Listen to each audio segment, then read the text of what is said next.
Hi all. So today's video is going to be very informative. Today we are going to discuss about XPath. So now we have three questions. What is XPath and how many types of XPath are there and how to write XPath. Okay. So let's discuss about the first question. What is XPath? XPath stands for XML path. XPath is a query or language to find any element on a web page using XML path expression. XPath is used to find location of any element on a web page using HTML DOM structure.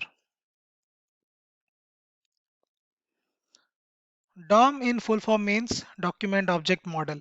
Okay, so basically sometimes what happens, the web elements don't have any unique ID or name or class name, right? So in that case, we have to either go for XPath or CSS selector. So today we are discussing about XPath, right? So if you have to find your web element uniquely, okay, then you can go for XPath.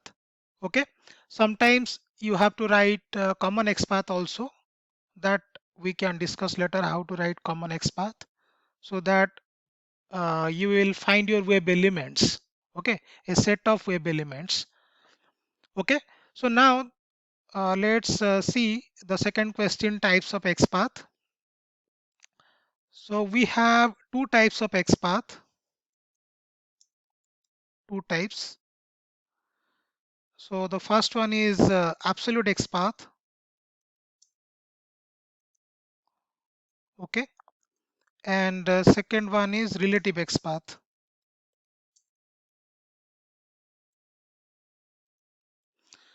Okay, so what is the difference between absolute XPath and relative XPath, and which one is recommended? This is something we are going to see now. So what is absolute XPath? So it's a direct way. So I can write like this.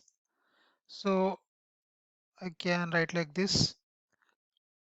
So it's a direct way to find any element on a web page, but the disadvantage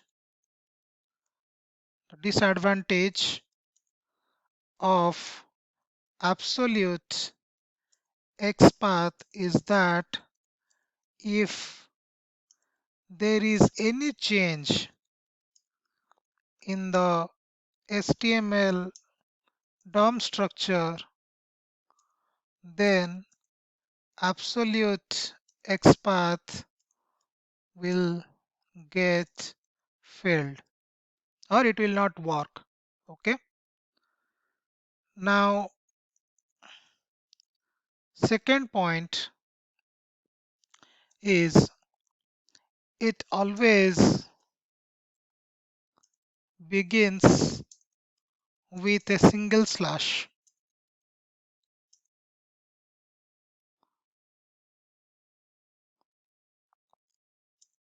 which means we can select any element from the root node. I'll give you one example.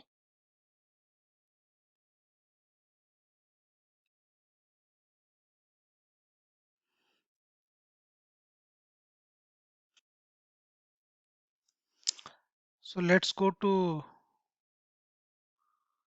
Google application.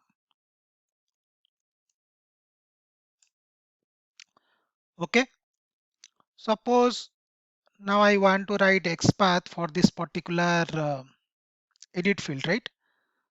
So I can inspect this, right this. Okay, so just do right click on it and click on inspect.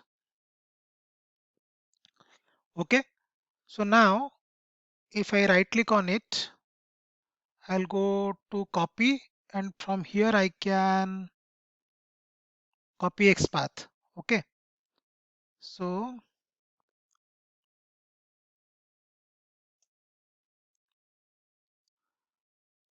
this is something your absolute XPath. Okay, which gets started from the root node itself.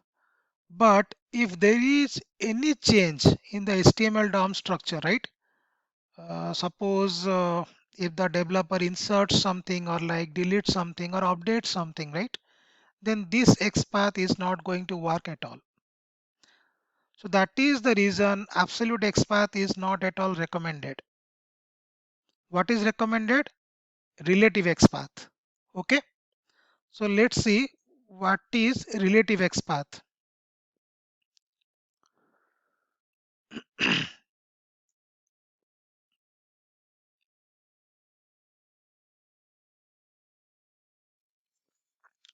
In relative XPath, we can get started from the middle of the HTML DOM structure.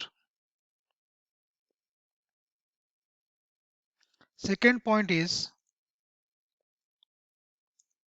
it always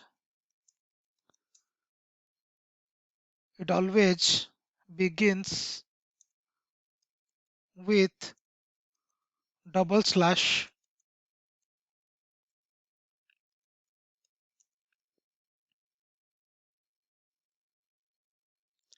which means we can select element from from anywhere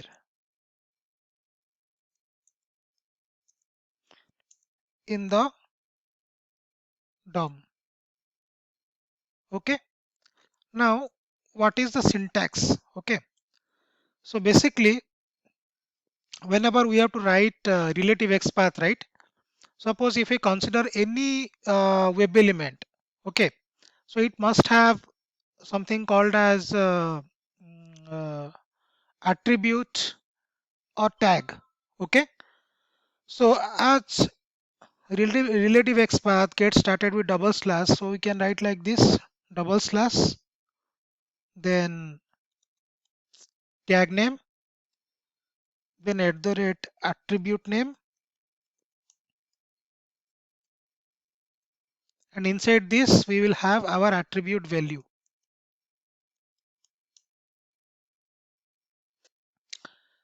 Let's see one example. Suppose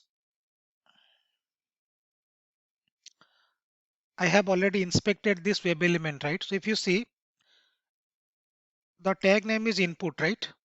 And it has attributes like class, JS action, max length, name, type. Okay, so we can write like this.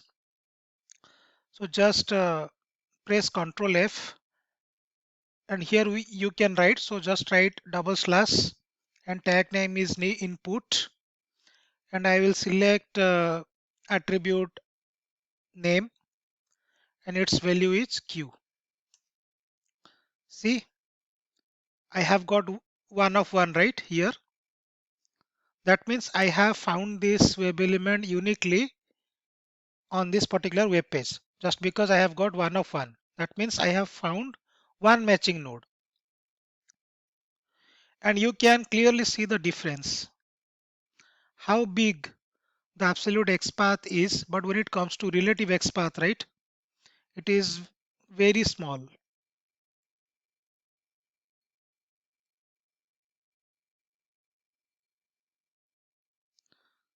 right?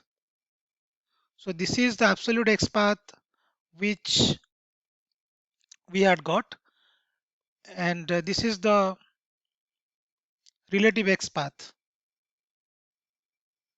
Okay. So I can take this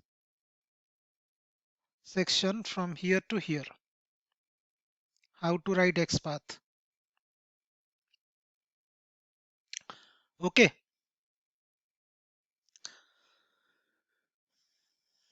Suppose if you want to add few more attributes also, you can write like this. Suppose I want to add type also.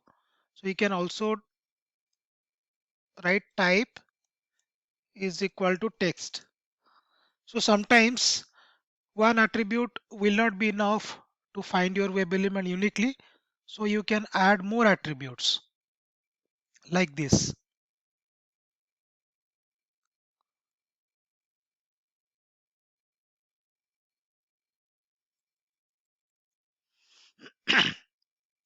You can also write like this type.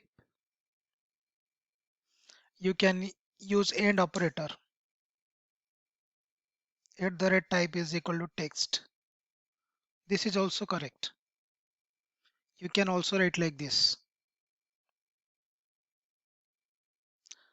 Let's see a few more examples. Suppose I have to inspect this Gmail link, right? So if you see it's a link, right? So I can go for link text, but if I have to write XPath for this, how to write? Okay. So I can use the help of text function. So if you see like here the text value is Gmail, right? So in between your starting tag and ending tag, we have this text value Gmail. So I can write like this. So again, press Ctrl F and you can write /A text is equal to Gmail. See, I have got one matching node. So this is something also we can write using text function.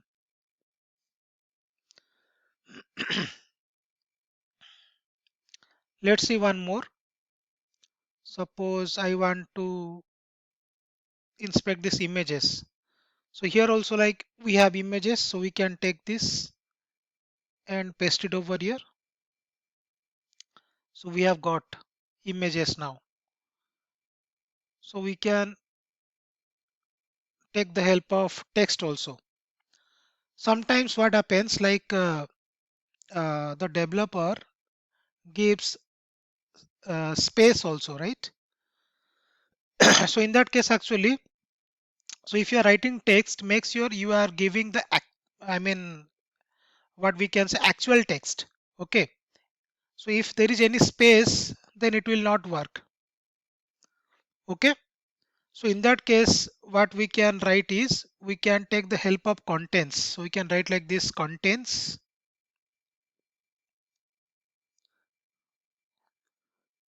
and we have to remove equal to here, give one comma and give end parenthesis. So contents like this.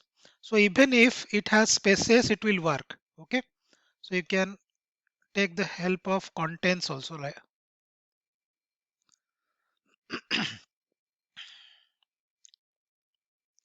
okay. So this is it.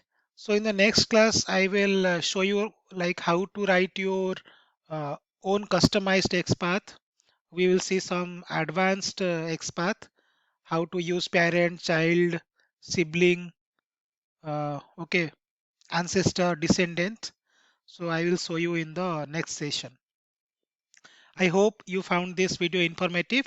Thank you for watching.